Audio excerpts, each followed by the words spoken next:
Hello, welcome to the VP-Logix training webinar. I'm Dale Franks. Bit of administrative information to get out of the way real quick. I did not record last week's training webinar, so if you're looking for it on YouTube, it's not going to be there.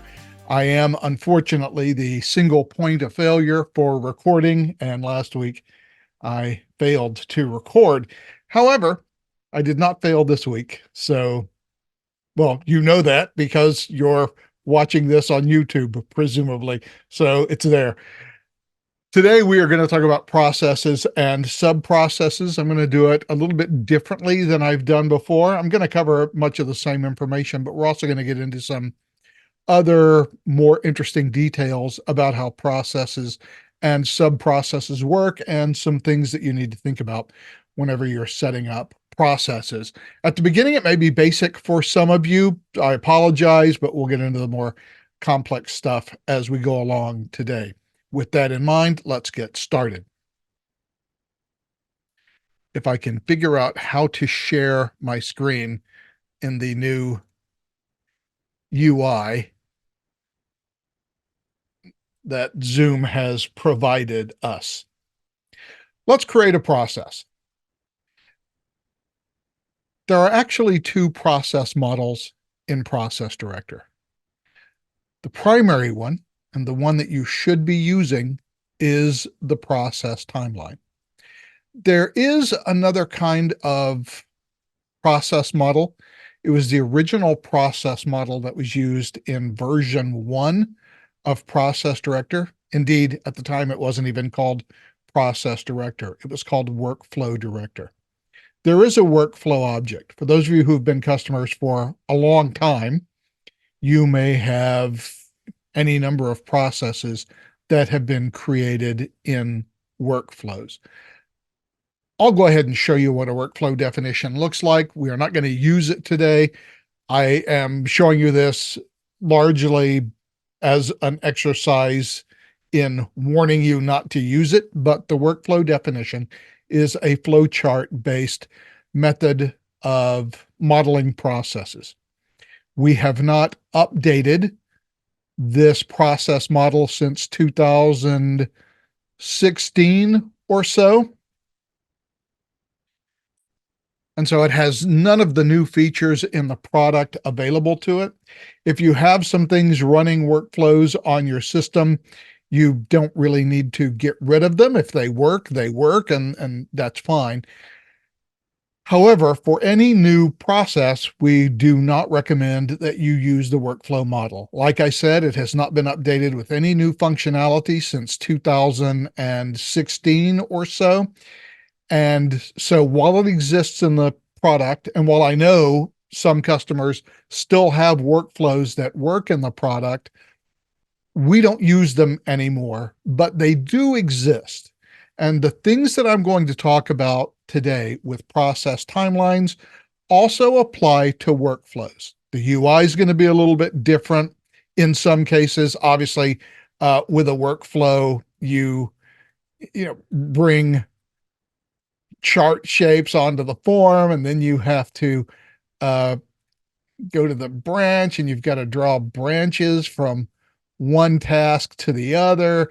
It's okay. It's drag and drop, and you can create a process model, but it is deprecated in the product. It gets no new functionality. If somebody reports some sort of bug, we'll certainly fix that bug. Certainly, if it's a showstopper, we would fix that bug. But for the most part, we don't do anything with workflows. They exist, but we have not recommended their use for, well, it's coming. It's a decade now. I started working at VP-Logix in 2016, or I'm sorry, 2014, and I never used a workflow. I started off using process timelines in 2014. I learned enough about workflows to write the documentation on them. Other than that, I can't really answer too many questions about them because I've been here for over 10 years now and I've never used them. But they do exist, and some of you do have them. You may have had them for a long time.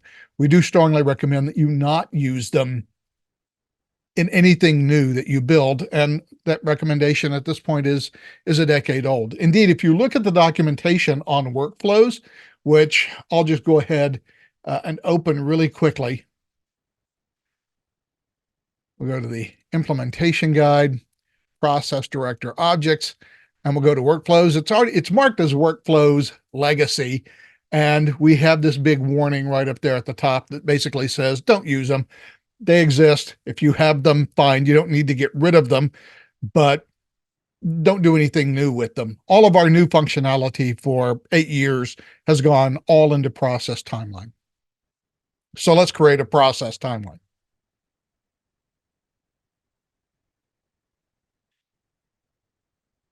We'll just call this webinar.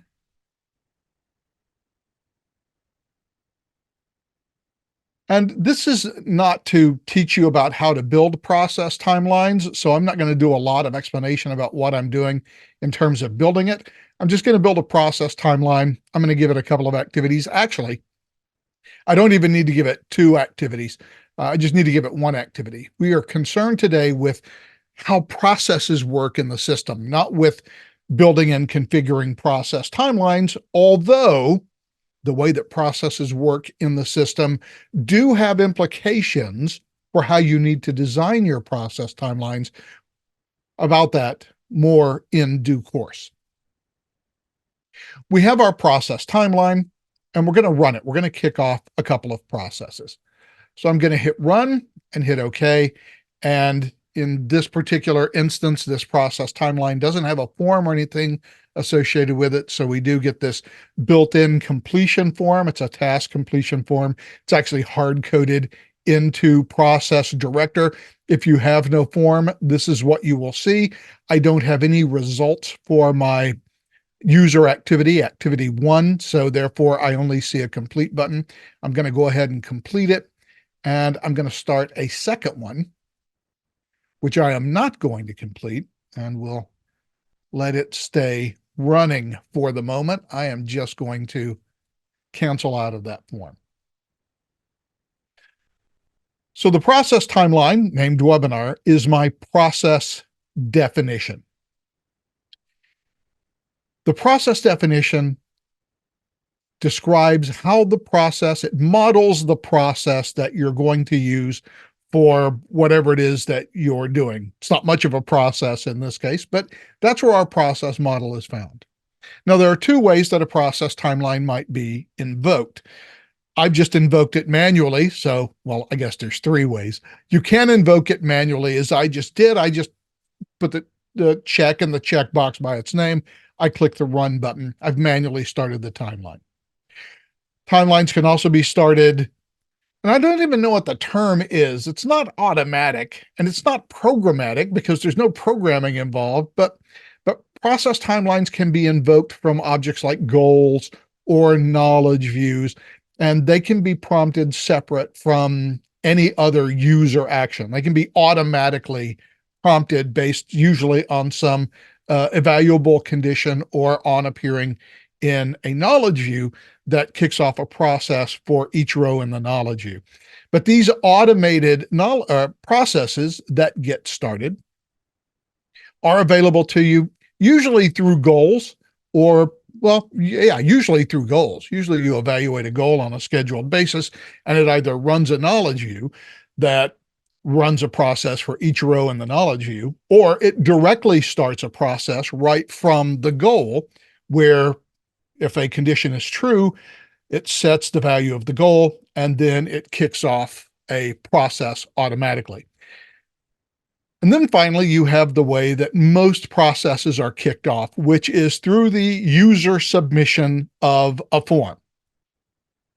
User submitted forms probably account for 98% of the way all process timelines get run on your system.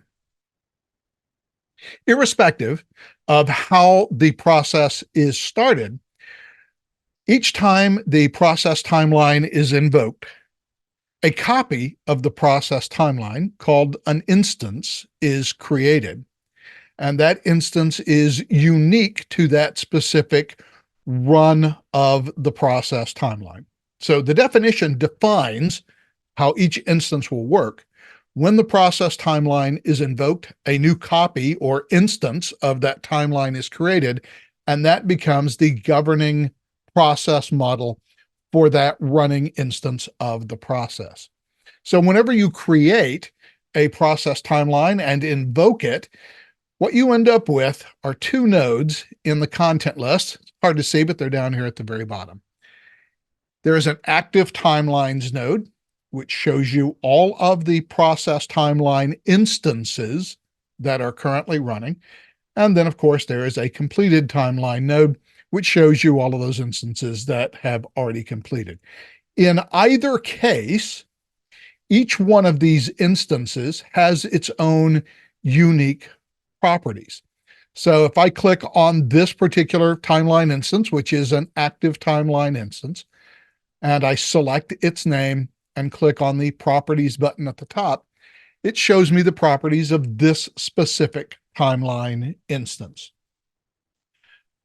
On the timeline status tab, which is the tab that will always open whenever you open a process instance, it shows you a routing slip. And the routing slip tells you exactly what is going on in the process. It's just like the routing slip on the form, and indeed, it tells you the same information. The important thing about a process instance is the administration timeline tab. Now, when I click this, a couple of things are going to happen. The first thing that's going to happen is the timers are going to get run on this process timeline. Now, in this case, I don't have any time-based event or action that is supposed to occur, so we won't notice anything happening. But you should know that if you have any timer-based activities, so you have a wait activity where it says wait for 2 hours. Once you click on the administration timeline tab, as part of bringing up the timeline and showing you its current status, it is going to invoke any timers that are associated with this particular timeline instance, and it's going to update them automatically. It won't do it for everything in the system, but it will do it for any timer-based events that are part of this specific process timeline instance.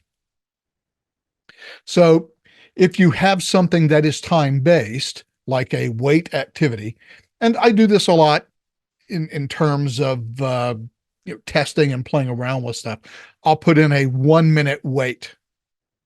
And the way timers work in Process Director is a little bit complicated. There's no stopwatch that's running in Process Director, counting down, okay, I've got 54 seconds left until I have to do something. Timers are invoked, or at least the timer checks are invoked, by some sort of activity on the system. Process Director is not a real-time system. It is near real time, but it is not real time. Users doing various things throughout the day kick off the timer checks for different processes. And you can also run the activity check page, and that will kick off some timers, although it kicks off everything. So kicking off an activity check, I mean, depending on how many timers that need to be checked and how many activities are running, how busy your system is, running a full activity check can take 15 or 20 minutes. So even though you invoke the activity check, and by the way, we recommend, and for those of you who are cloud customers, we actually impose a 20-minute cycle of running the activity check page. And running the activity check page can take 15 or 20 minutes. So I might have a timer that is set to run at noon, and I could run the activity check at noon, but it has to go through every timer on the system. And eventually it will get to your timer, and eventually it'll kick it off, but it might not get to your timer for 10 or 15 minutes. So you might be, in that case, 10 or 15 minutes late. Fortunately, like I said, other user activity on the system also kicks off timers. And so if you have a busy system, your timers will get invoked close to real time. There might be a couple of minutes difference, and perhaps a couple of seconds difference, depending on how busy your system is, but the timers will be called and the timer checks will be run. So it's important to remember what's happening on the system is not a system of countdown timers that are continuously running. What's happening is there are a series of time-based conditions that get checked when they are invoked by user activity. And once those conditions are checked, is it 12 o'clock yet? If it is, then I can continue whatever it is I'm supposed to do if it's 12 o'clock. If it's not 12 o'clock yet, then obviously nothing will happen. That provides some measure of complication whenever you are on a development system where maybe only 2 or 3 of you are ever on that system. And that means the timer checks are going to happen maybe every half hour or so. And so setting a 1-minute timer, like I mentioned previously, is not going to be super helpful to you because you're going to have to wait 20 minutes if you really want to wait till the timer check gets called and it expires, because there's so little activity on the system that timer checks rarely get called. So one way that you can prompt the timer checks, it's a very long and circuitous path to get to this sentence, is to go to the process instance and look at the administration/timeline tab of the timeline instance so that you can invoke the timer check. And once it invokes the timer check, so if I have a wait activity for 1 minute, I wait for my 1 minute and I go open up the process and look at the administration timeline tab, it should prompt that timer check and it should end that wait task and move on to whatever activity that you have set up. Each timeline instance, of course, has a unique set of circumstances happening within that particular timeline. So you may have to go into each instance when something happens to fix things that might go wrong. When you get to the administration timeline tab to fix things, because this is where you have to go to fix things, there's a couple of things that you can do. At the very top, there's a couple of buttons. You can cancel the timeline. You can also view the timeline definition. That may or may not be helpful for you in this case, but you can do it. Canceling the timeline, if you cancel it, you cancel it. By the way, there's no do-overs. There's no takesies, backsies. You'll click this button. It'll give you one warning. Are you sure you want to cancel this timeline? If you hit OK, it's going to cancel it.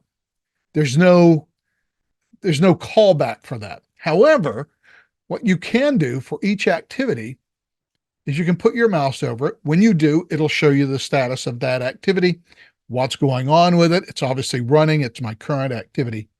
And if I right click, I do have the ability to do a couple of things. Number one, I can cancel this activity, which in effect would cancel this timeline since there's only one activity in it. Once this activity is canceled, the timeline will end automatically.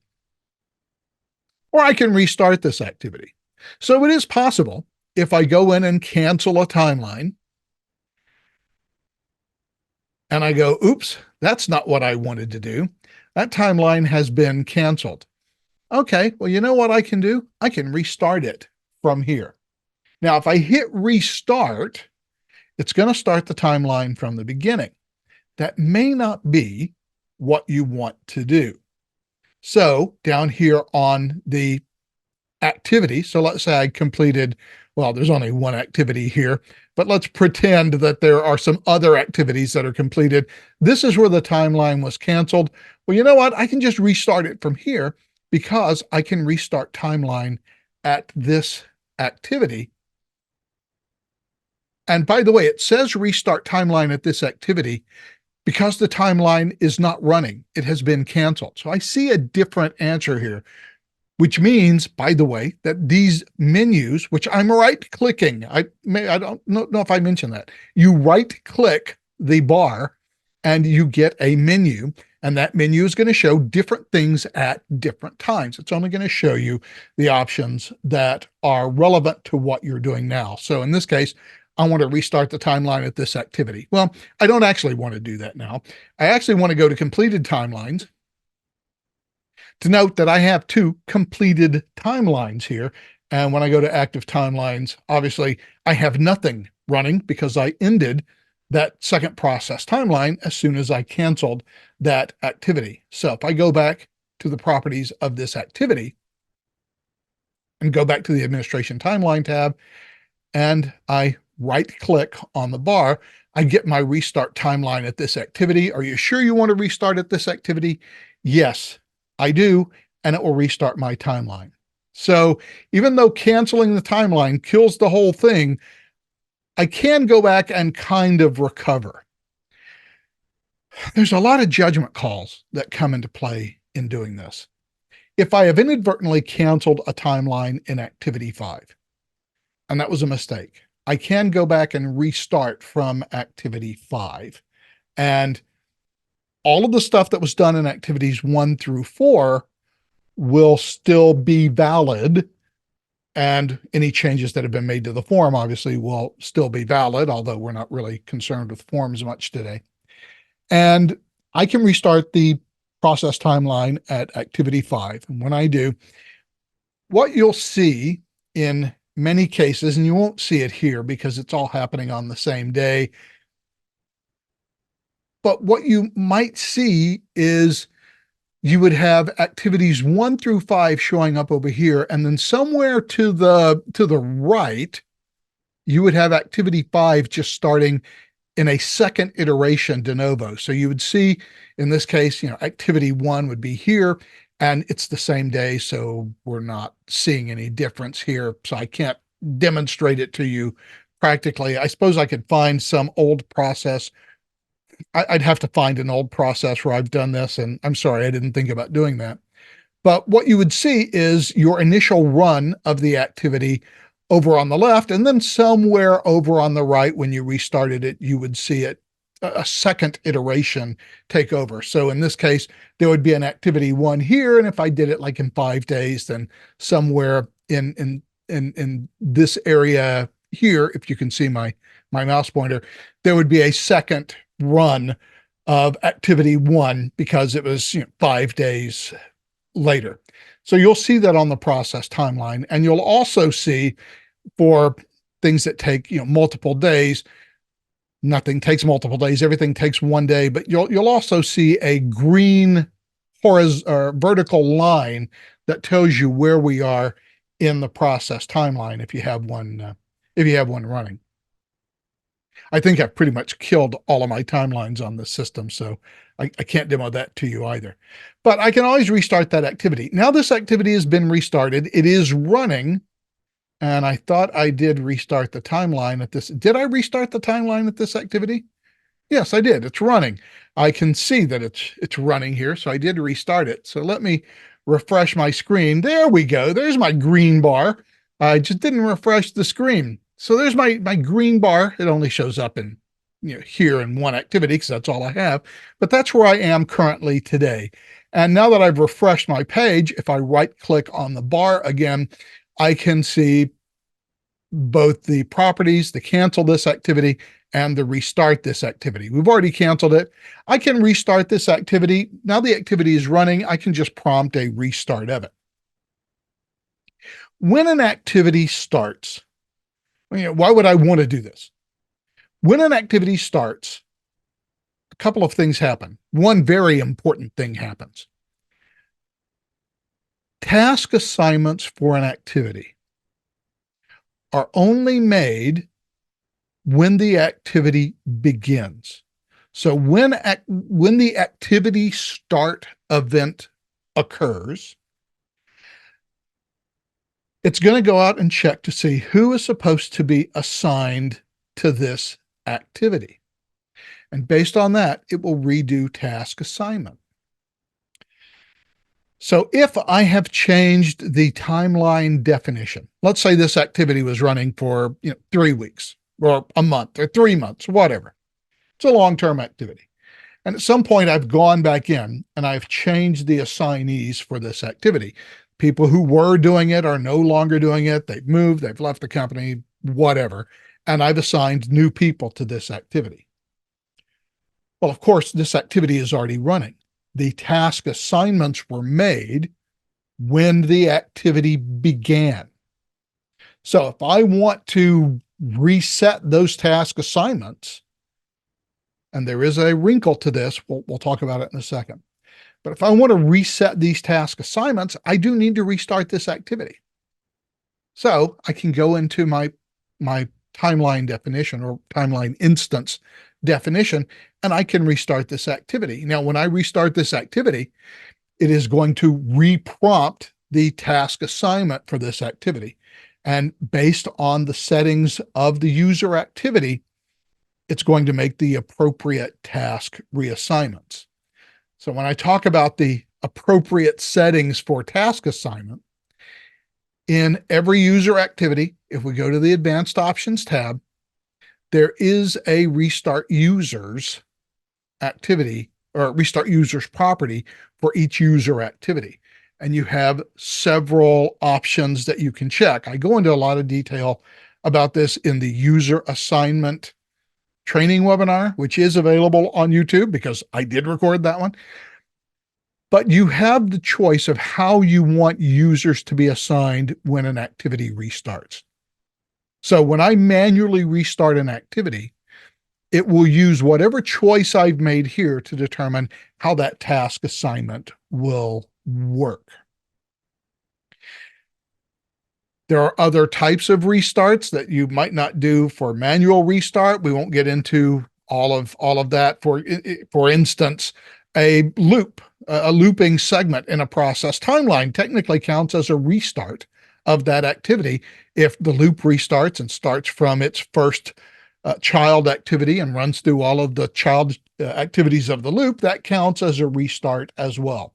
So you have to think about more than just manually restarting as an administrator as being a restart. There are other restarts in the system, like the iterating loop, that perform expected restarts every time the loop is restarted. So you have to choose an option here that meets both of your needs in terms of how you want users to be reassigned to a process timeline activity.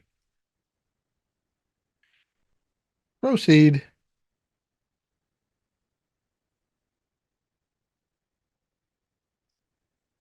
Now I have canceled this process timeline. I have restarted it at activity 1, and then I manually restarted activity 1. Since I've done that, when I look at my routing slip, it's going to give me a history of all of the stuff that I've done. So I was the initiator. I started it and ran it manually. Then I came in as an administrator and I admin canceled that activity. Then I restarted the process timeline and it got restarted. I restarted it and then I stopped it. I restarted it again, which put me in activity 1 for the third time. I can follow all of that in my routing slip so I can see everything that's happened. This is also going to show up on the form if you have a routing slip on the form. So all of your administrative actions that you do inside an instance are going to be recorded as part of that instance. If we go back to the administration timeline, and once again, if I hover over it, it shows me everything. If I right click, I can go back and I can look at the properties for this specific activity, or more precisely, this specific activity instance. There are a couple of things that I can do here whenever I look at the instance activity or activity instance properties. I can cancel the activity, restart it, cancel the entire timeline. I can add users to this activity. I can also just add myself directly. But if I want to add Diana to an activity, we'll pick Diana. I will select my running activity. By the way, notice that when I clicked on this activity, I got a lot of other possible options that I can do to manage this activity. So I can cancel Dale Franks, this specific user. Now that cancels the user, does not cancel the task. What I will have is a running activity that has no user assigned. So the reason that I put Diana up here is so that I can click add users and I can add Diana to this task. And so now I have two task assignees. Well, now that I've added Diana, I don't actually need to be in this task anymore. Maybe I've left. Maybe I'm doing something else. Maybe I've gone on vacation and I can't complete this activity. Well, that's fine. I can simply cancel that user out of the activity, and that user is now admin canceled. My task, however, is still running. Diana Stewart is still assigned. And by the way, you can see all of the administrative actions I've taken. It tells you what administrator made this task assignment change to this particular activity. So when I find an activity that's running and I click on a user, I get lots of options up here that I can use to change these users. I can resend them the email. I can reassign users. I can do all kinds of stuff here for each timeline activity instance. So as an administrator, you need to know that this tab is available to you simply by finding your activity, right-clicking on it, and then picking properties. Notice that this tab does not appear unless I specifically choose the properties for an activity. Until I do that, this tab, and if I click on administration timeline, notice that that tab has now disappeared.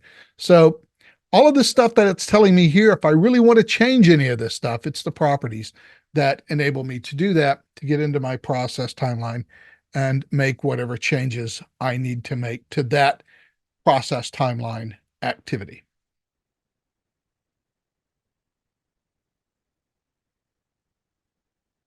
So now let's talk about getting timelines started. I've manually started one, and I'm pretty much done with this. By the way, if you have any questions, hit the Q&A button and I'll answer any questions that you have. That's not what I want. I want to go back to my folder here. There we go. Now, as I said, there are a couple of different ways of kicking off process timelines. There's two major ways. It's either being invoked by a form or independently invoked by some other activity. Most of the time it is form invoked. So let's talk about that, and let's talk about how it affects the running of your process. I'm going to create a new form definition. I'm just going to call it webinar form or W form or W from. I'll call it whatever I want to call it. And I don't really care what's on this form, so I'm not even going to add any controls to it.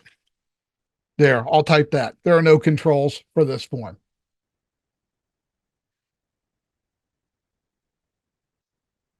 And I will save the form.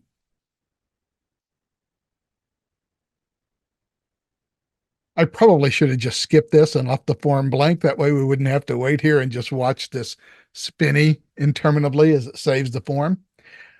But there's my form, and let's create a process timeline.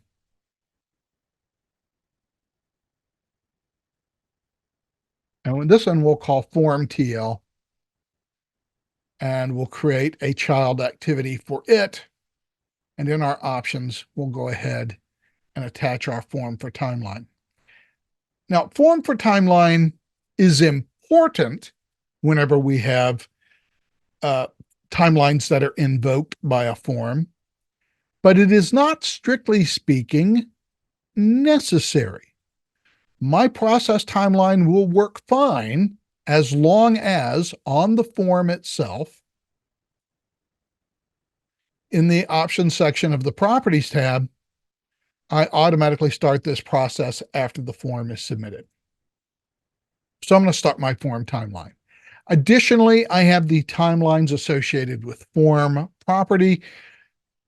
Again, not mandatory, but always a good idea, because if I were, and I'm not going to, but if I were to have any conditions on the form that required an evaluation of some timeline data, setting this property is going to be super helpful for me in making configuring those conditions much easier because it already knows what form or what timeline it needs to look at in order to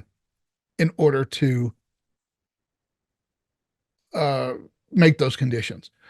I'm just looking for okay. I got a little confused about what I was doing. So fine, I've got a form and a timeline. They are hooked together.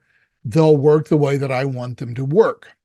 I'm going to run my form and there are no controls. So I'm just going to submit my form. And the form is not going to go away because I created a user activity on the process timeline. I am the timeline initiator. Therefore, it is going to, by default, assign the initial creation of that task to the timeline initiator, which is me, and it's going to assign me that task. Timeline initiator works great in this context. And the reason it works great in this context is because it knows who the timeline initiator is, which is, well, it's a little confusing. To be precise, process timelines always know who the timeline initiator is. The problem is you, as a human, do not know who the timeline initiator always is. If I have a timeline that is invoked by a form, I know as a human that the timeline initiator is always going to be the person who invoked the form or the person who submitted the form. The form itself invokes the process timeline. So the person who submitted the form, by submitting the form, automatically becomes the timeline initiator. Now, that is super cool to know whenever I am constructing a process. Because any time that I want to have the person who submitted the form to be the initiator or to be the participant in an activity, I don't have to identify them specifically. In fact, you would never want to identify a specific user in that case. And so having timeline initiator as a participant is super cool and super great because I know in this case, because this is a timeline that is invoked by a form submission, I always know that the timeline initiator, even if I don't know who they are specifically, I always know that whoever they are, if they submitted the form, they are the timeline initiator. So timeline initiator works really, really well if I have a process that was invoked by the submission of a form. So cool beans, that works for me. I'm happy. And what that means is on my process timeline, if I have some activity that I might want to call, oh, I don't know, submitter review. So I want the submitter to take a look over what they've done. Well, easy peasy. All I've got to do is assign that task to the timeline initiator, and whoever it was that submitted the form gets assigned the task. That makes my life a lot easier, but only whenever I have a process timeline that is invoked by a form submission. Let's make this a little more complicated. So let's go into another folder. Let me go ahead and save this real quick. So let's go into another folder, which I'm calling independently invoked, and let's do something a little bit different. We'll create a process timeline. Sure, why not?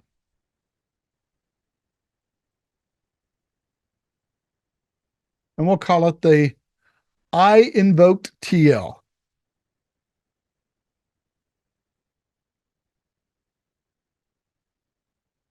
And we'll create an activity. We'll come back to that activity in a second. Like all user activities, when it was created, it automatically assigned the timeline initiator as the task participant. So far, so good, or as we're about to find out, so bad. Because we're going to use a goal to invoke this timeline. And we'll just call this TL goal.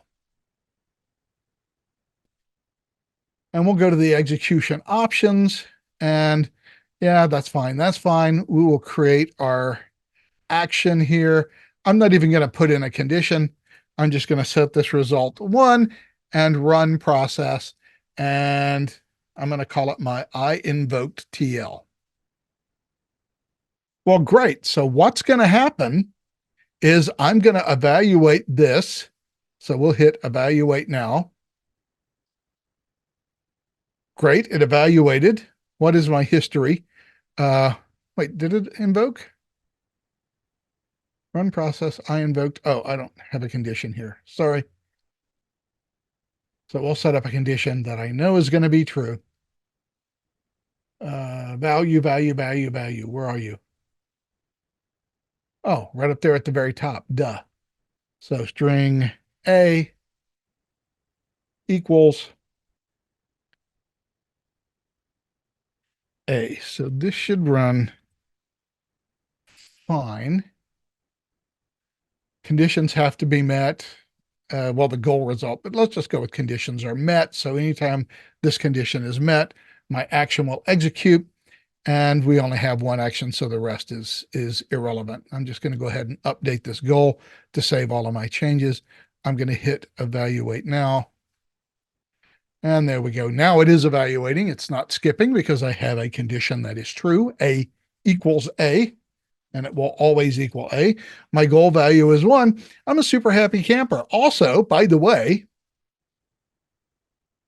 if I go to my invoked timeline and I go to active timelines, I have one running. Now, I started this manually.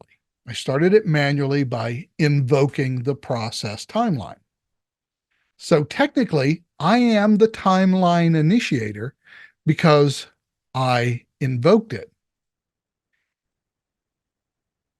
But what if I'm not supposed to be a participant in that process? I'm just the guy that created the goal that invoked the process timeline. Well, you don't want to assign anything to me. In this case, something does get assigned to me because I happen to be the one who created the timeline, and I happen to be the one who, or I'm sorry, the one who created the goal, and I happen to be the one who invoked it. So because of that, I get assigned the task. That's not probably what I want to happen, because I don't want to create goals only for tasks that I get assigned. They're going to be assigned to other people. And the person who created the timeline in this particular case, or the person who manually invoked the timeline, and I think in this case it would be the person who manually invoked the timeline, would be the timeline initiator. So if somebody else had created this goal and I came in and manually clicked the evaluate now button, I would be the timeline initiator, even though I wouldn't have been in that particular scenario the person who created the goal. Timeline initiator gets super tricky whenever we start invoking a process timeline from a goal or from a knowledge view. I can make it trickier, by the way. Let's say that I have a goal, a knowledge view that runs a process for each row in the knowledge view.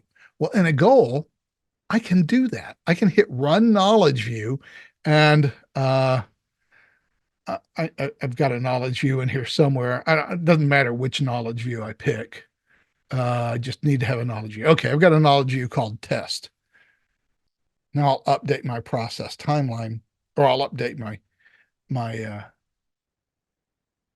my goal, and now it's got this extra property here. Execute knowledge view under this user context. I need to find a user who has the appropriate permissions to run the knowledge view that I want to run in this condition. And I've got to have her username, and I've got to have her password. I don't know what Diana's password is because it's all in LastPass. And I'm not going to open up LastPass and expose her password to you. So if I don't know it,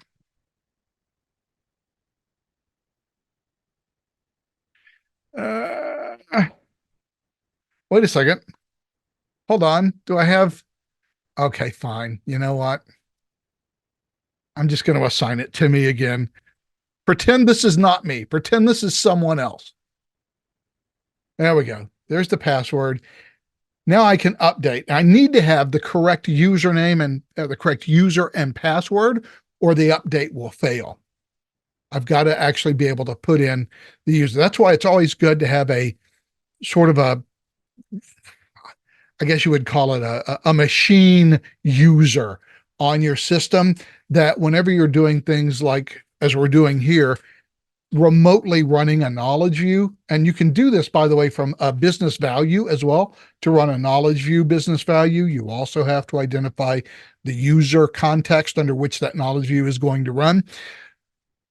So it's good to have some sort of machine user that has the appropriate permissions to run all the knowledge views that you can use, so that you don't have to do what I just went through, this guessing game of figuring out who's going to use it, or what I've just done, which is not recommended.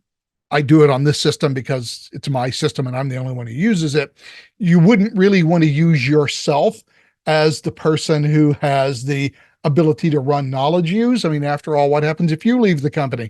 Then we've got to go to every single business value or knowledge view business value and every single goal that uses a knowledge view, and we're going to have to replace you manually.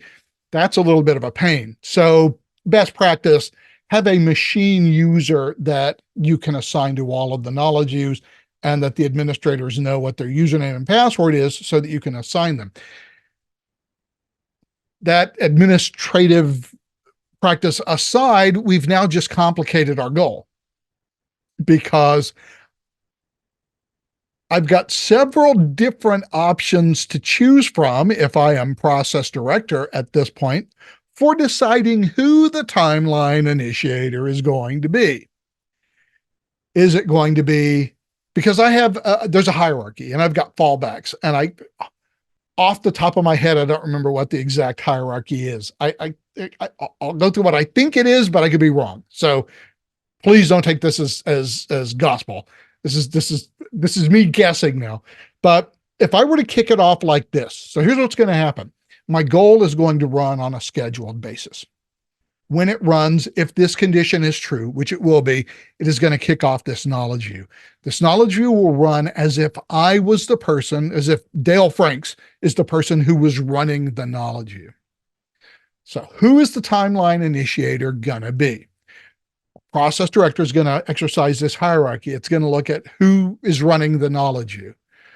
Technically, the knowledge view is running as me.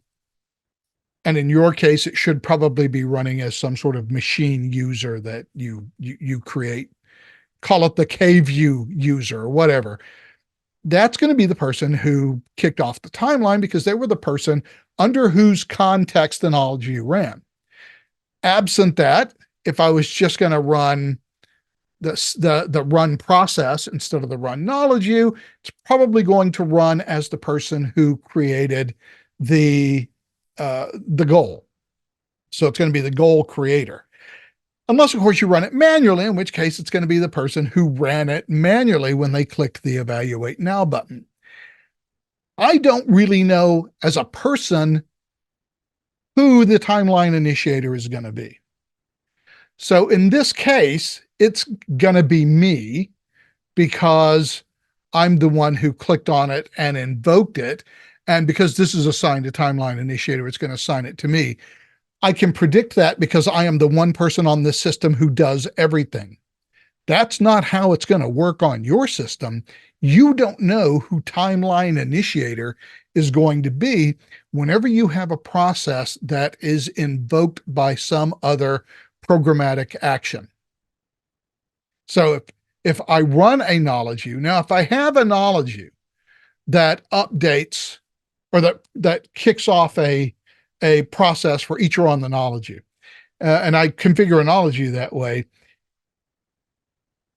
if I built the knowledge view, that doesn't really matter. What matters in that context is who ran the knowledge view, because they're the person who invoked the knowledge view, so they would be the person who would count as the timeline initiator. On the other hand, and that's, by the way, why in the goal, selecting me makes me, Dale Franks, the timeline initiator in that particular case. But whoever you have here will make that person a timeline initiator. If I've created a process timeline that invokes an action for each row in the knowledge view, it invokes a process, and I've created it, it's now on the content list. One of the other process director administrators opens that knowledge view and runs it. Then instead of me being the person who created the knowledge view, being the one who gets counted as the timeline initiator, that person who ran the knowledge view would be the timeline initiator. It gets really foggy and really confusing. So in a process, that timeline initiator is useful. Well, it's really useful if you have a form submitted timeline that was invoked by the submission. Super useful. If you are doing any sort of independent invocation of that process timeline, in this case, we've done it via a goal, but I could also do it directly via a knowledge view. I can just build a knowledge view. Well, I'll show you the way to do it. We'll call this the invoke knowledge view. We're not going to actually run it or anything, but I can go into the configure tab and perform this action when entry clicked. I am going to click wait a second. That's the wrong one. Knowledge view results. Run a process. That's the one I'm looking for.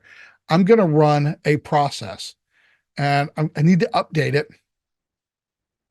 Knowledge views are a little confusing, but once I've selected run a process and I have updated my knowledge view on the configure tab, back over here on the properties tab, I have a select process to run on each object.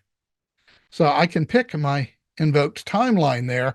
And when I run this knowledge view, which I think at this point will return everything in the system and will create many running activities, which I do not want to have happen.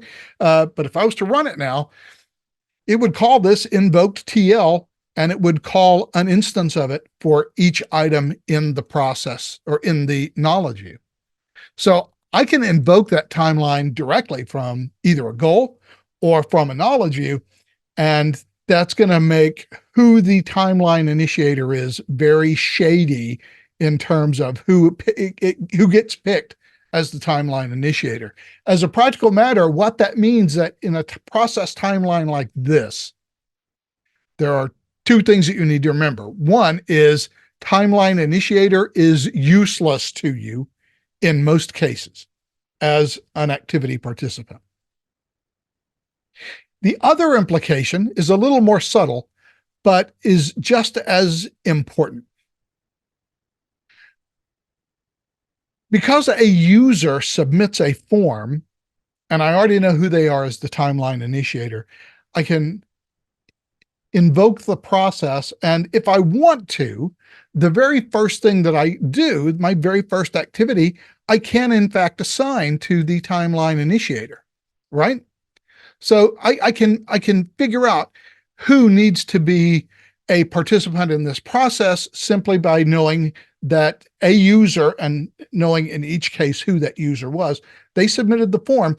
I can assign tasks to them immediately. Great. But also, because they've submitted the form is now attached to the process timeline instance. So I always have a form that is attached to the timeline instance. So if I go into, where is it? Form invoked. So there's my form invoked timeline. And I don't actually even want to look at the timeline.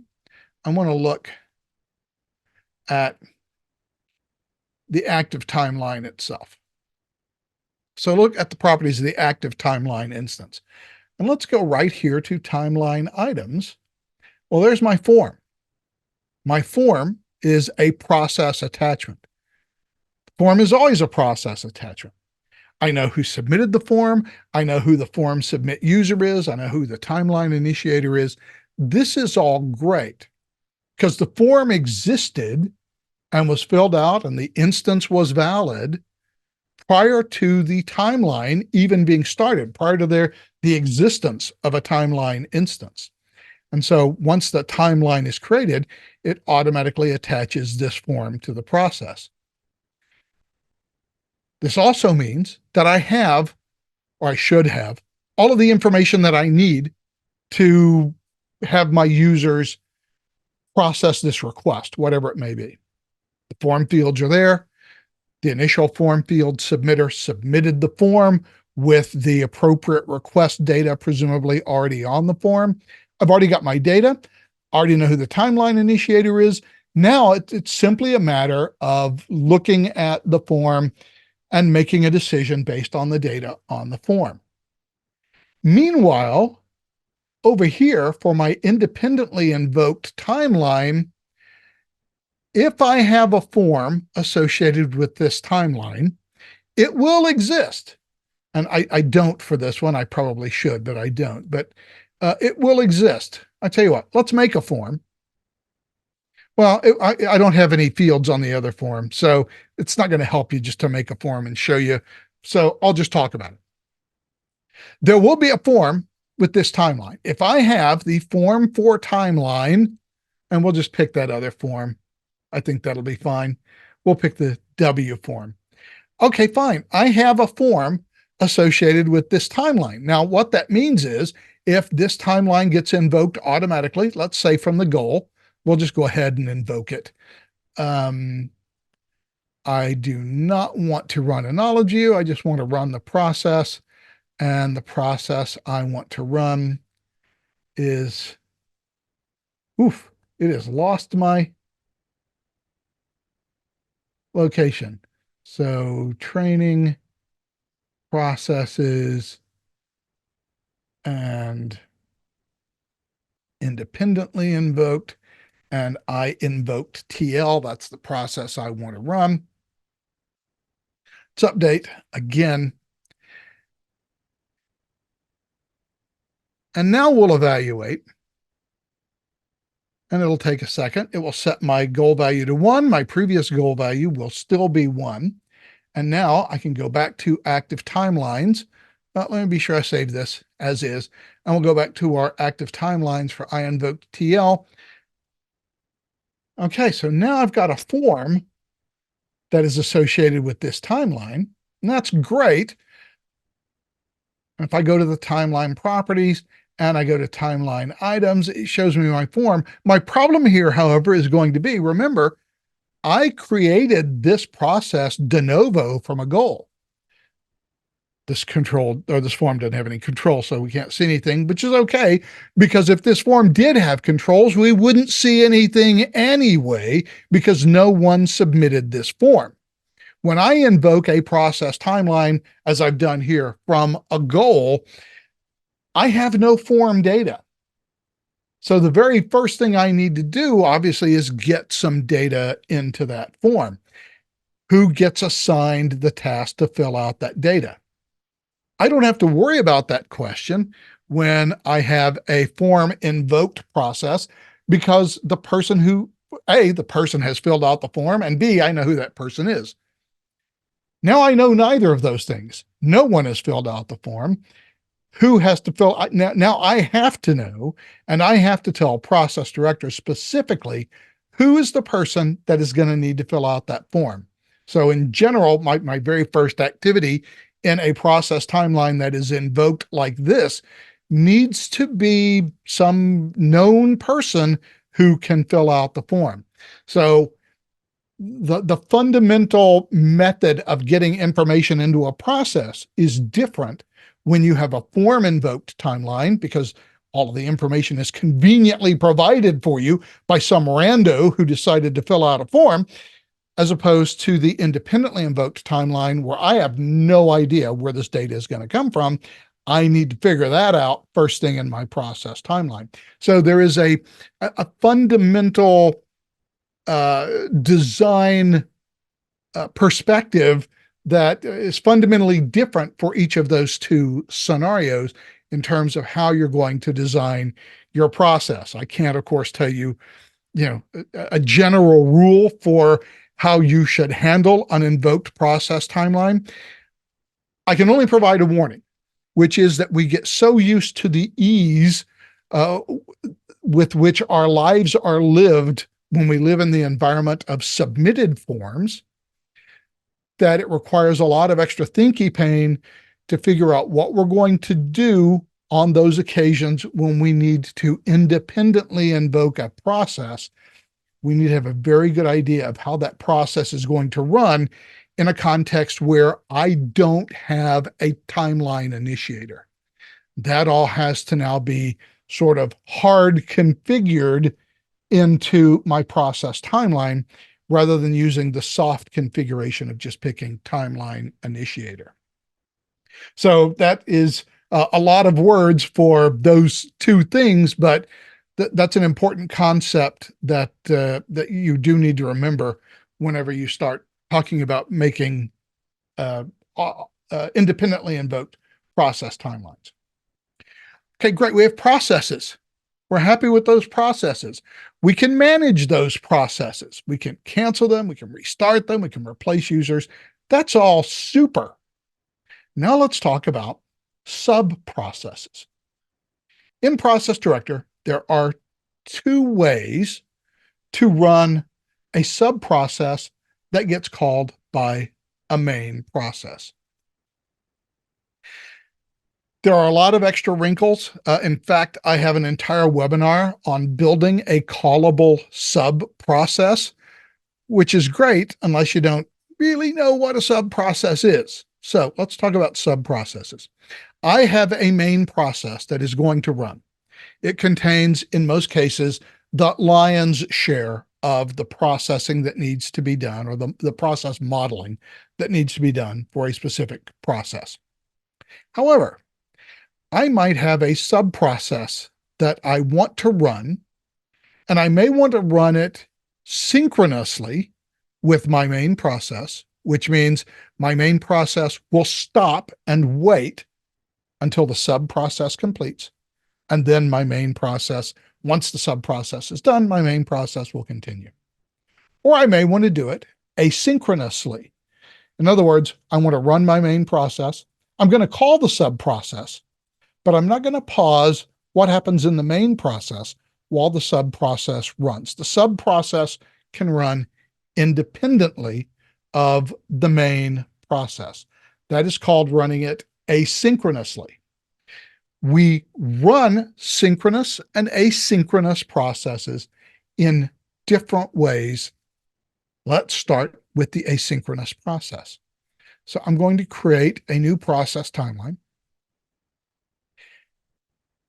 And we'll call this the parent process. And we'll create a couple of activities here. So, oops, didn't want to do that.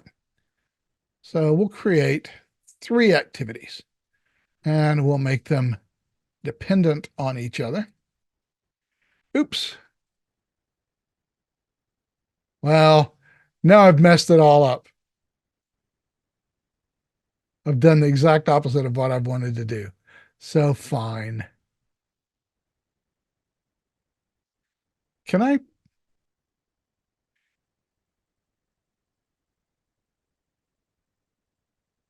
want to drag it out of here. I don't want it to be a sub process anymore. I want it to be a dependent process. Oh, fine. I'll remove it. I haven't done any configuration, so what do I care? And let me create an activity again. And I must have grabbed the wrong icon to put my depend on, but now I've got 3 activities. So activity 1 and activity 3 are going to be regular activities in this timeline. Activity 2, I am going to call an asynchronous sub-process. Now, to call it asynchronously from a process timeline, what I need to do is use the custom task activity type. And once I do so, the custom task tab will appear there and I can pick the custom task. And the custom task that I want to run is under process. And it is the run process custom task, which I will now add. I don't have a container form because I haven't used a form. In most cases, I would want to set the container form to whatever the form was for my process. But for now, we're just concerned with how the sub process and main process runs and relates to each other. But as a best practice, if you have a form, always set it as your container form, especially if you're going to run a process and you've got like copy form data and you need to get data from one form to another form. You got to know what the source form is going to be. And that's what the container form is. It sets the source form for your data. We're not going to transfer any data back and forth here. Like I said, we're only concerned with looking at how the process and sub-process run in relation to each other. Just some things to keep in mind. We're going to go ahead and configure our run process custom task. We don't have a sub-process to run. You have to make your sub-process before you call it. And I haven't made my sub-process. So let's save our parent process. And let's create a new process timeline that we'll call sub-process.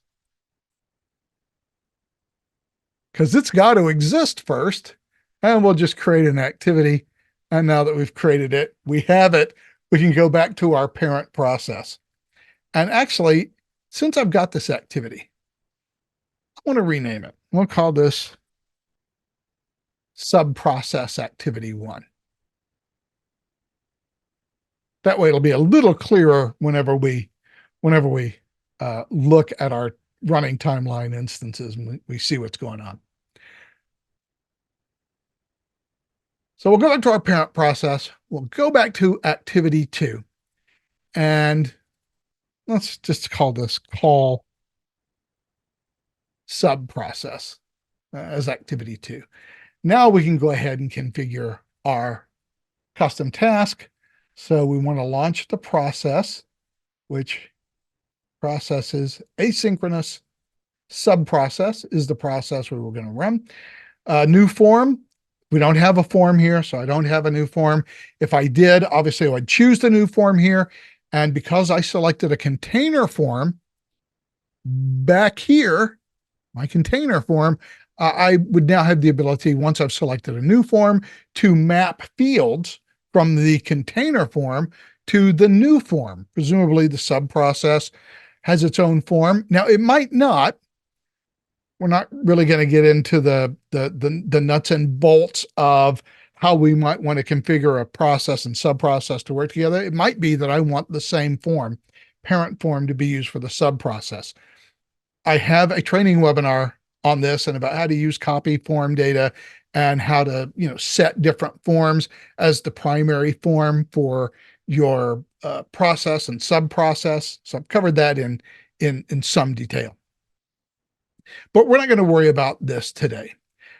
We don't really have any attachments, so we don't really have to worry about that. But we'll pull timeline references just to pull it. And we'll attach, there are no items, but if there were, we'd attach them to the newly launched process.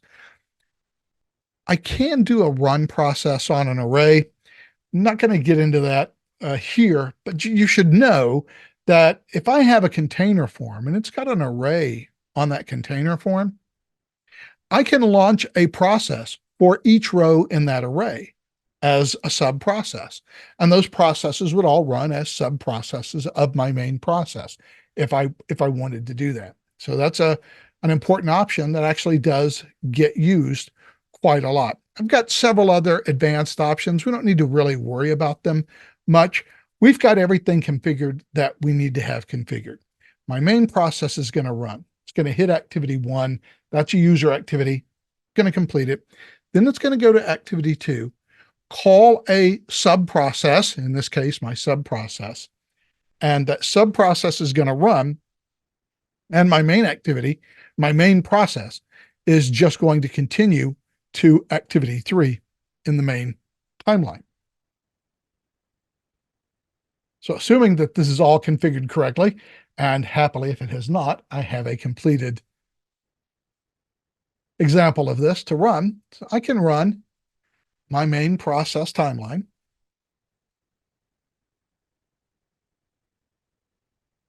It's running. We're happy with that. I'm going to complete activity 1.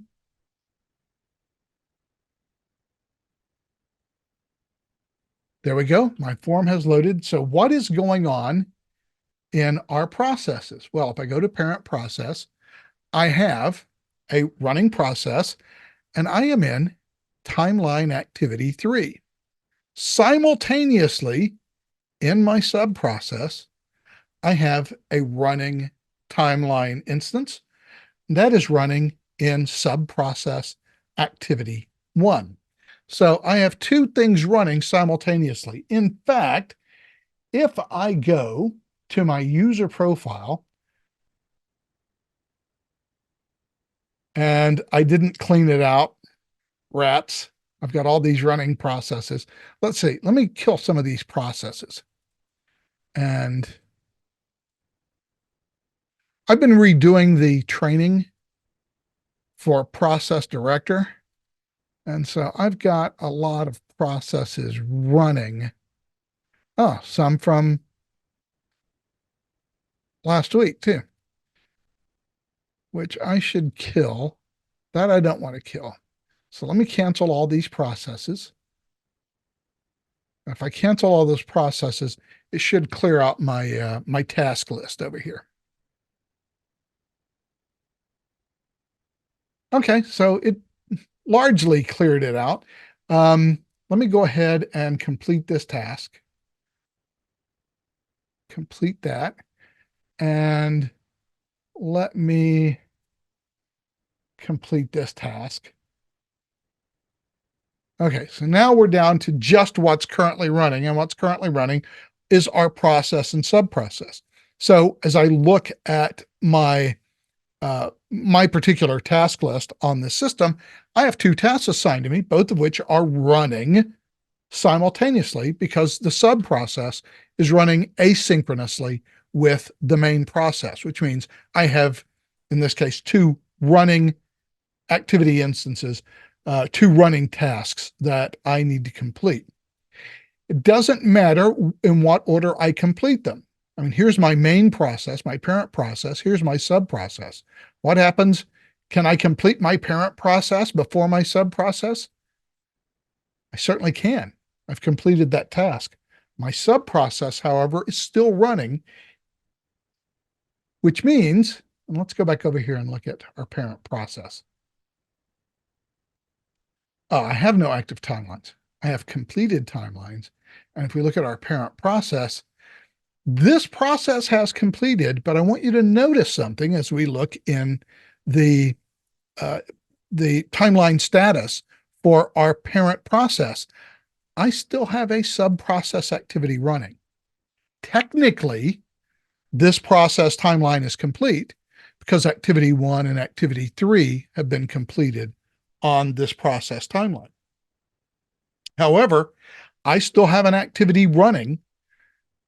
So in that sense, this timeline is not complete because its sub-process is not complete. So I still have an active task highlighted in green showing up here because I still have a running sub-process.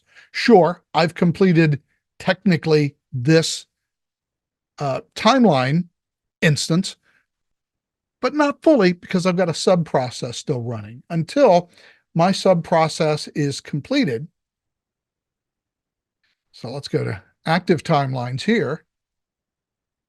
And let me go ahead and complete this activity. Well, it's easier just to complete it here, isn't it? So we'll go to our sub process and we'll complete that activity. Great, it's complete.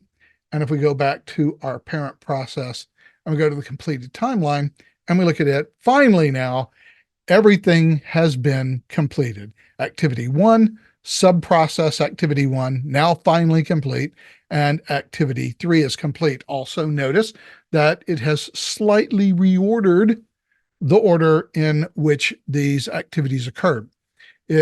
Because I no longer have an active activity, I'm now looking at the completed timeline where both of them have completed.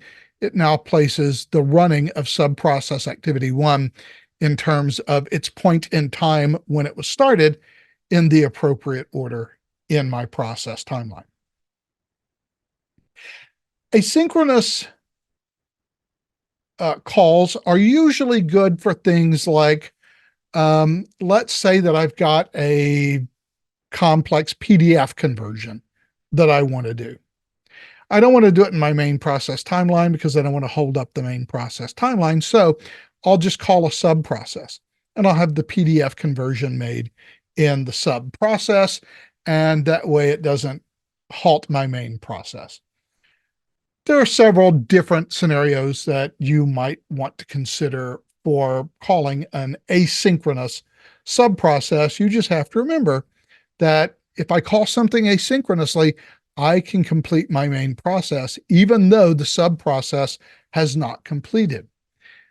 You may not want that to happen. In fact, your process may not be able to continue in many cases until your sub process is done. Therefore, we have synchronous processes. So in this case, we're going to do something a little bit different. Let's create a process timeline. And the first thing we'll create is our sub-process timeline.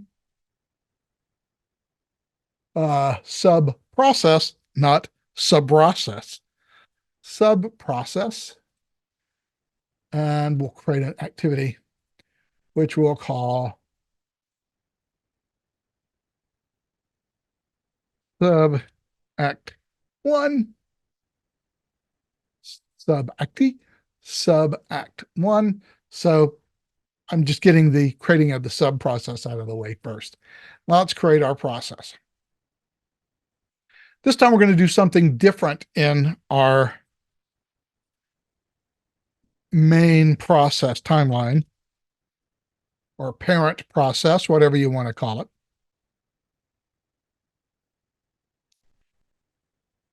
We're going to create the same 3 activities. We are going to provide them with the same dependencies. But we're going to do something different for activity 2 here for our call sub process.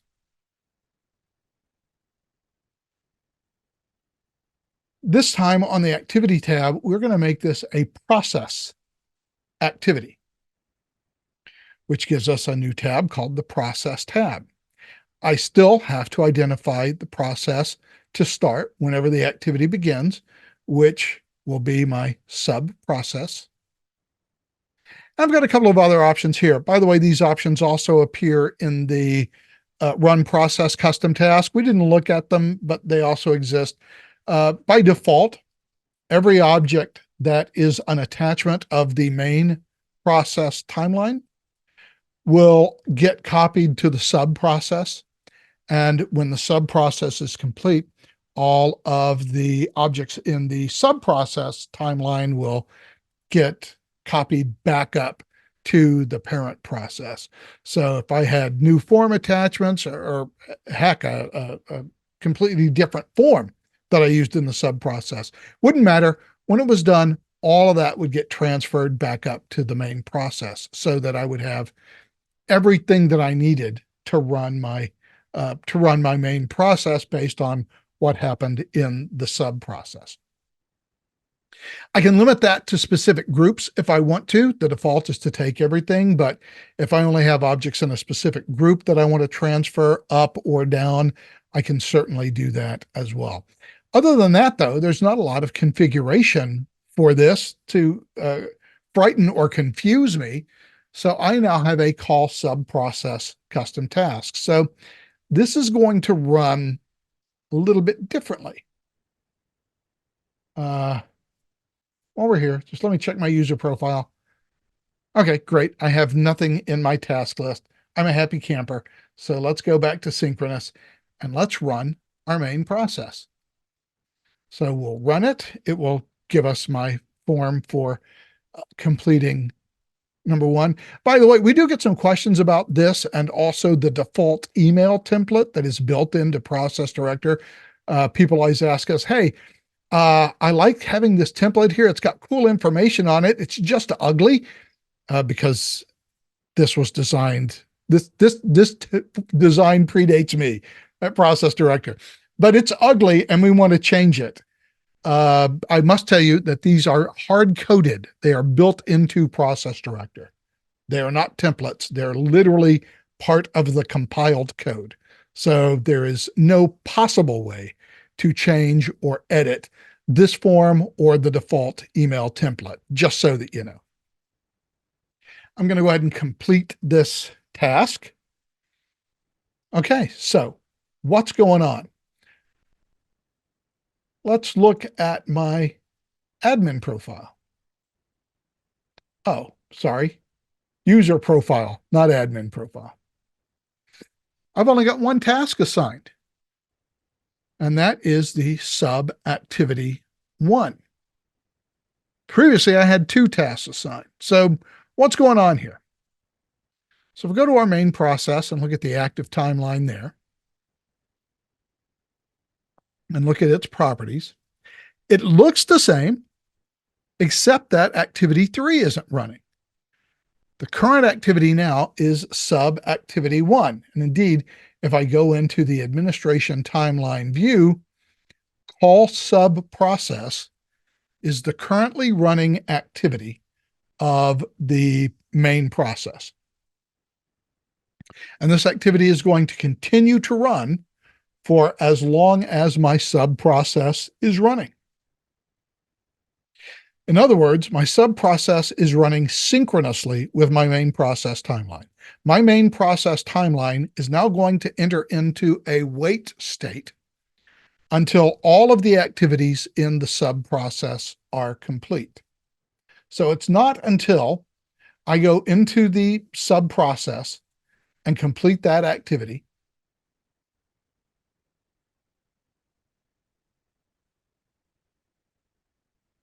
and once I've done that and that activity is complete, now I'm running in activity 3 of the main process. My sub process is complete. Because it is complete, call sub process is now done. So call sub process is going to run, and it cannot end until the sub process that gets called is completed. Once it's completed, it can end. It can then run activity 3 in our main process timeline. So in a synchronous sub process, my main process pauses until the synchronous sub process completes. If I do it asynchronously, then it's not going to pause. Both will run simultaneously. Whether you need to call something synchronously or asynchronously is, of course, entirely up to you. One more thing that we need to talk about in terms of processes, and it's a little bit confusing. So let's go back to our main thing here, and let's go with webinar. Let's create a webinar form. And we'll call it webinar form.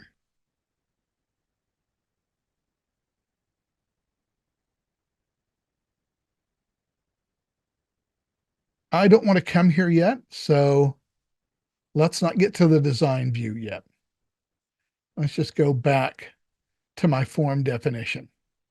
See if I can shrink up some of these subfolders to make things a little bit easier to find. So in my webinar form, I'm automatically going to start my webinar timeline, and I'm going to associate the webinar timeline with the form. Again, this is optional. Don't necessarily need to do this. Just a good practice to do it in general. And on my webinar form, I am similarly going to set webinar form as the form instance for the timeline. Now, note I have 2 properties they have to set on the form to automatically start this process. That is completely separate. That doesn't really create an association with the process. That association will sort of get created automatically once the form is submitted, because the form will then become an attachment of the process instance. Or more precisely, the form instance will become an attachment of the process instance. The association is actually done on the timelines associated with form. Form for timeline does the same thing, except it does both things at once. First of all, it allows me to create form-based conditions from the webinar form directly without having to choose a form every time I want to create a form-based condition. It already knows what form. Second thing it's going to do is it's automatically going to attach a copy of this form to the process timeline. If I don't fill this out, which technically I don't need to do if my form invokes this process on submission. Technically, all I really have to do is, if it is going to be a timeline that is invoked by a form submission, technically all I really have to do is on the form set the start this process when form is submitted. Because if I have that set, then when the form is submitted, it will invoke this process timeline. It will automatically attach itself to this process timeline, and everything will be fine. But of course, if you start the timeline independently, there won't be a form associated with it unless you have, this process set. So best practice is to set all three of these to ensure that your process is fully connected to the form and that you can make the appropriate conditions in your form and in your process timeline. Now that I have my form and my process timeline hooked together and I've got my activities, let's go and take a look at something very special inside a process timeline activity. Let us add a result. And we'll call it reviewed. I've just reviewed what I need to review. I have no other possible result that I can choose. The results that you configure inside the process model, in the process timeline, will be displayed, as you probably already know, as result buttons at the bottom of the form. Well, they are by default at the bottom of the form. In the real world, they are wherever you stick a button actions control. You can put them at the top. You can have 5 of them spaced throughout the form. That's all entirely up to you. But if you have no button area control on your form, by default, Process Director will stick it at the very bottom. And that button area is where all of the results that you configure on the activity appear on the form. And obviously you can, put pretty colors and stuff in there. But what if I want comments based on a result? I can certainly do that. I can require, in fact, signature comments. Each result allows me to determine whether I want or don't want to have signature comments. If I click this button and I have signature comments required, I really do need to have a signature comments field on the form. So since I have set this property, I need to go to the form. I need to ensure that my form has a signature comments field, which is the only thing, by the way, I'm gonna put on here. Signature comments right there. So now I've got a signature comments control. And just for best practices, I am going to go ahead and add my button area control right below that. And while we're here, why not? Let's just add a routing slip to my form. And I've added the routing slip below the button area so that if I have a long process, people don't have to scroll through a huge routing slip just to get to their button to say approve or reviewed or whatever. So why am I showing you this? The reason is because this control that I just put on the form and that will be filled out on the form is not a form control. The data will not be stored with the form. It will not be accessible from the form. It is not a form control. It looks and acts like one. It mimics a form control with uncanny realism.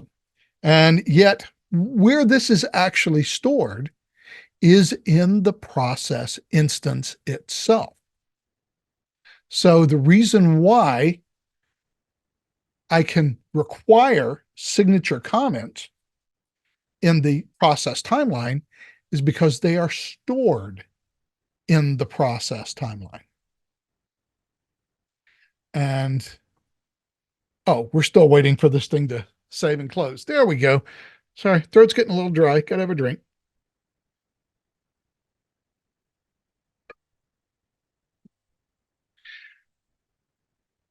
So I've now got a field in the form that will enable me to add the data that will get added to the process timeline.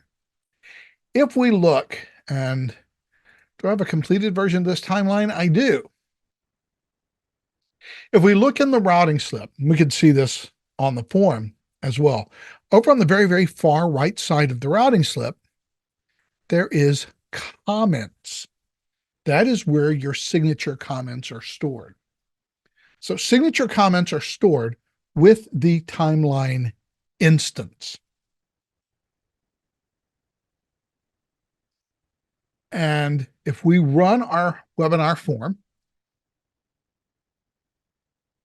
update and run, I don't know what happened there, but it wasn't run, whatever it was. So here's our form. It opens up. Note, the only thing I have are buttons here. The reason is because the signature comments control never appears outside the context of a running process. Remember, this is not a form field. It is a process field. And at the moment, I don't have a process. I'm not going to have a process until I click submit. Now I have a process. And because I have a process, I have a signature comments field. So I can go ahead and write in my signature comments.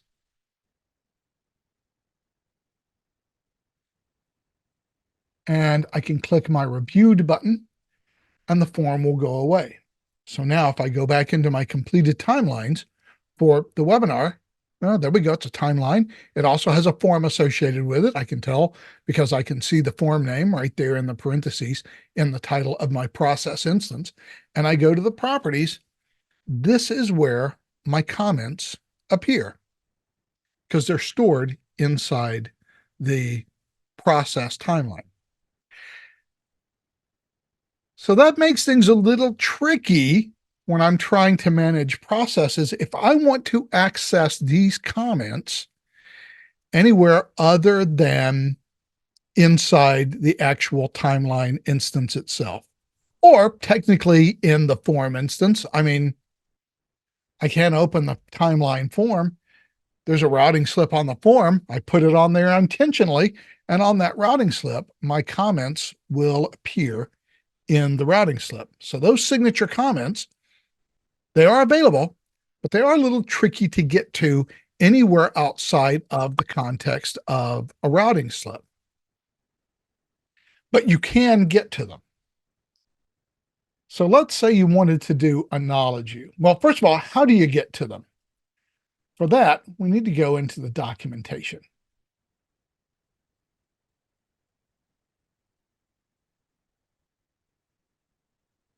And we're going to go into system variables. And we're going to look at timeline activity system variables. And activity users, I think you can do this both in activity users and activity users complete. Either way, so let's go with activity users. I think it's in there too. No, it's just going to be activity users complete. Okay, just wanted to check to be sure. Activity users, I thought I turned that off. There we go. Activity users complete. This is where I get my comments.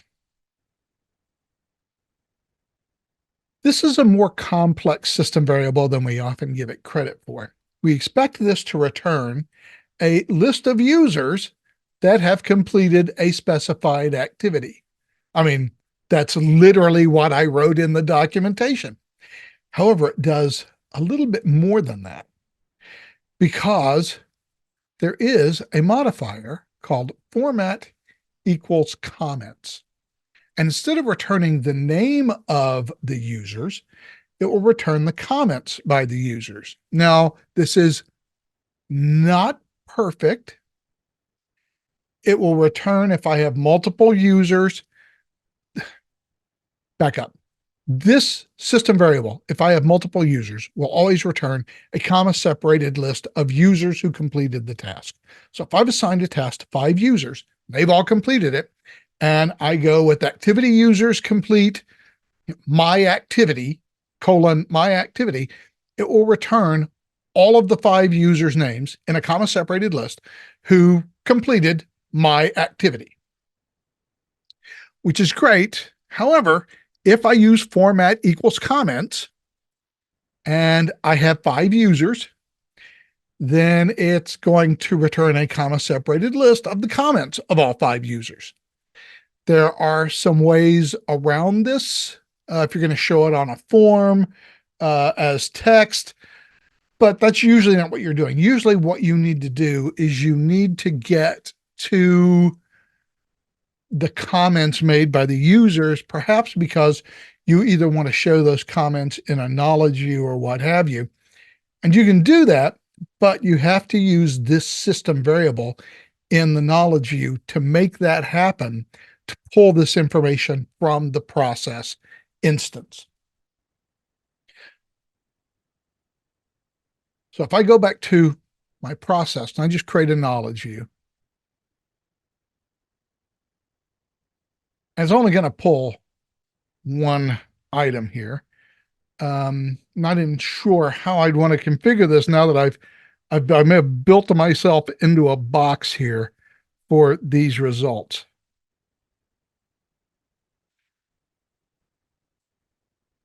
But we'll just call this KView, and we will associate it with this form, our webinar form. And I only have one instance. And we'll update it at this point because now we've associated it with that specific form. We do want to return everything here, so we don't want to do that. We will go and we just want to return form instances, and we'll go into columns. And I don't have any running or any activities that are running. So what we'll have to do is we'll just have to do result. And we'll see if this pulls what I want it to pull. We're going to have to set this to value of string. And I am going to have to modify this just a little bit. I do want activity users complete for activity 1. And I think that's all I need. If I just want the name of the user, activity users complete activity 1. In fact, I'm just going to copy that right there. Okay. So I can use this system variable there, and then that's the result. And then comment. While we're at it, let's just get rid of these last 2 columns because I don't want them. I'm not going to configure them, so let's just not see them. Once again, we'll pop over here. We'll go to value string, and we will once again use our activity users complete for activity 1. This time we'll add format equals comments, not commits. Format equals comments, activity 1. That, I believe, gives me what I need to show the appropriate data. If I update and run, I get webinar form. That's the name of my form. I didn't pull the result. I pulled the name of the, I pulled my name because activity users complete returns a list of users, not a list of results. So I should probably change the name of this column from result to user. However, that aside, I did pull the comments. This all looks good to me. So in a case like this, where I need to pull the comments, you just need to remember that those comments are not part of the form. They are not form fields. They have to be pulled directly from the process instance. in Process Director, the way that we pull it from the process instance is we have to set a column as a system variable. And most people don't know that you can do that. You can set a system variable as a column value in a knowledge view. It makes your life a lot easier for certain things. Trust me. Well, let's call this participant. Just to correct what we've done here. We'll have to spell it right.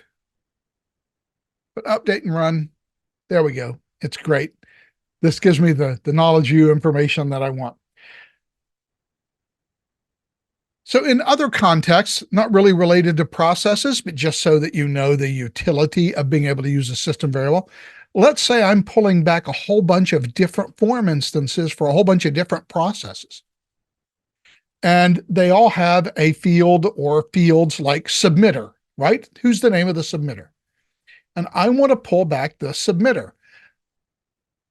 I can't really use form field, the form field value as from the drop down. Like if I go here and go to form and form field, I can't really use that if I'm returning 5 different forms, because I can only choose one form to return that form field, which means that if I have 5 forms and I wanted to return the submitter this way, I would need 5 separate columns, because I've got to specify one form field per form, and it's that specific form field on that specific form, which means the other 4 columns for every row are always going to be blank. Only one column is ever going to have a value. That's a bit of a pain.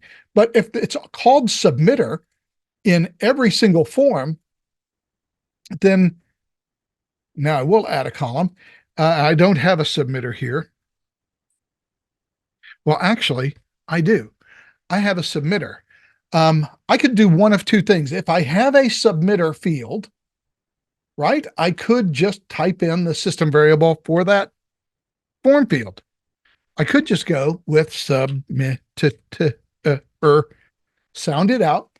I could just go with submitter, and it would pull back the value of the submitter field as long as it was named submitter on all 5 forms.